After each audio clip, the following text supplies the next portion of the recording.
శ్రీకాళహస్తిలోని RTC bus stand వద్ద ఉన్న అంబేద్కర్ విగ్రహానికి వైఎస్ షర్మిల నివాళులర్పించారు. అనంతరం టీడీపీ, వైకాపా పార్టీలు ప్రత్యేక హోదాను తీసుకురాకుండా బీజేపీకి తొత్తులుగా వ్యవహరిస్తుందని ఫైర్ అయ్యారు. ఈసారి కాంగ్రెస్ పార్టీ అధికారంలోకి వస్తుందని ధీమా వ్యక్తం చేశారు. అనేక సంక్షేమ పథకాలతో రాష్ట్రాన్ని అభివృద్ధి దిశగా ముందుకు తీసుకుపోతున్నామన్నారు. ఆంధ్రప్రదేశ్లో అభివృద్ధి దిశగా తీసుకుపోవాలంటే ఒక కాంగ్రెస్ పార్టీతోనే సాధ్యమన్నారు. సంవత్సరానికి ₹1,00,000 ప్రతి పేరింటి మహిళ చేతిలో కాంగ్రెస్ పార్టీ పెడుతుంది. అంటే 5 సంవత్సరాలలో ₹5,00,000 ఆలోచన చేసి కాంగ్రెస్ పార్టీ మీద ఓటేయాలని రాజశేఖర రెడ్డి బిడ్డ కోరుతుంది.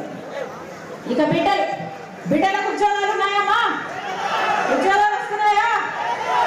రాజశేఖర రెడ్డి గారు ఉన్నప్పుడు బ్రహ్మాండంగా చేశాడు. మెగా డిఎస్సీలు ఇచ్చాడు. జగన్మోహన్ రెడ్డి గారు ఏం చెప్పారు? ఎన్నికల మేనిఫెస్టోలో 2,30,000 ఉద్యోగాలు ఖాళీగా ఉన్నాయి, అన్ని భర్తీ చేస్తానని చెప్పాడు జగన్మోహన్ రెడ్డి గారు. చేశాడా? ఈ రోజు వరకు కూడా 2,25,000 ఉద్యోగాలు ప్రభుత్వ శాఖల్లో అలాగే ఖాళీగా ఉన్నాయి. కనీసం కుంభకర్ణుడైనా 6 నెలలు నిద్రపోతాడు, 6 నెలలు లేస్తాడు. మరి ముఖ్యమంత్రి జగన్మోహన్ రెడ్డి గారు ఏం చేశారు? 4.5 సంవత్సరాలు నిద్రపోయారు. ఇప్పుడు లేచారు. ఎలక్షన్లు వచ్చాయి. లేదండి, ఇప్పుడు లేచారు కదా. ఇప్పుడు ఎలక్షన్లు వచ్చాయని నిద్ర లేచారు. నిద్ర లేచి హడావుడు ఎప్పుడు రావాలి? ఇదేమైనా అయ్యేదా? సచ్చేదా? ఆలోచన చేయండి. 23,000 టీచర్ ఉద్యోగాలు ఖాళీగా ఉంటే ఆ రోజు జగన్మోహన్ రెడ్డి గారు చంద్రబాబు గారిని తిట్టారు.